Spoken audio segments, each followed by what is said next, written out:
Dear friends, నేను మీకు 3 ప్రత్యేక అలవాట్ల గురించి చెప్పబోతున్నాను. ఆ 3 అలవాట్లు కనుక మీరు అలవర్చుకున్నట్లయితే ఇతరులు మిమ్మల్ని గౌరవించడం మొదలు పెడతారు. 1, 2, 3. మూడవ అలవాటు చాలా ముఖ్యమైనది.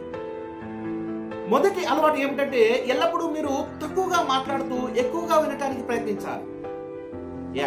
దీనివల్ల చెప్పే వ్యక్తి విషయాలు మీకు అర్థమవుతాయి మరియు ఆ వ్యక్తి చెప్పే మాటలకు మీరు కనబరిచే ఏకాగ్రత నచ్చి అతని మెదడులో డోపామిన్ కెమికల్ రిలీజ్ అవుతుంది.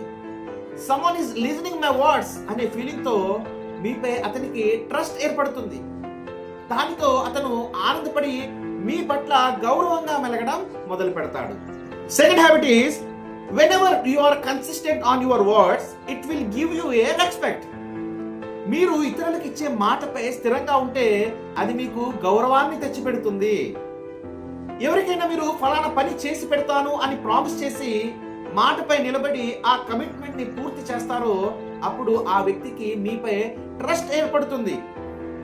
ఎవరైతే మిమ్మల్ని ట్రస్ట్ చేస్తారో వారు మిమ్మల్ని గౌరవిస్తారు.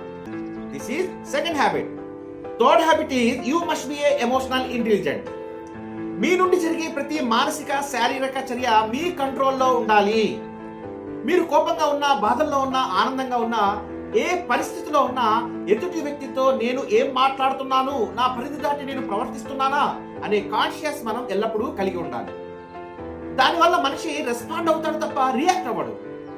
ఆ కాన్షియస్ కనుక లేకపోతే మనిషి రియాక్ట్ అయిపోతాడు. అక్కడ ఏదో తప్పు జరిగిపోయి మీ గౌరవానికి భంగం వాటిల్లుతుంది. కాబట్టి కాన్షియస్ గా ఉండడం అనేది చాలా ముఖ్యం. కాన్షియస్ గా వ్యవహరించడం ప్రతి ఒక్కరికి నచ్చుతుంది. ఇది ఇతరులకి మీ పట్ల నమ్మకాన్ని కలిగిస్తుంది.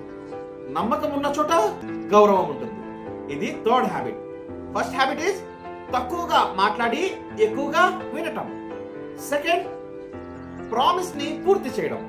థర్డ్ హ్యాబిట్, ఎమోషనల్ ఇంటెలిజెంట్ ని కలిగి ఉండడం. ఈ 3 అలవాట్లు కనుక మీరు అలవర్చుకున్నట్లయితే బిలీవ్ మీ, మీరు అత్యంత గౌరవం పొందే మనిషిగా మారిపోతారు.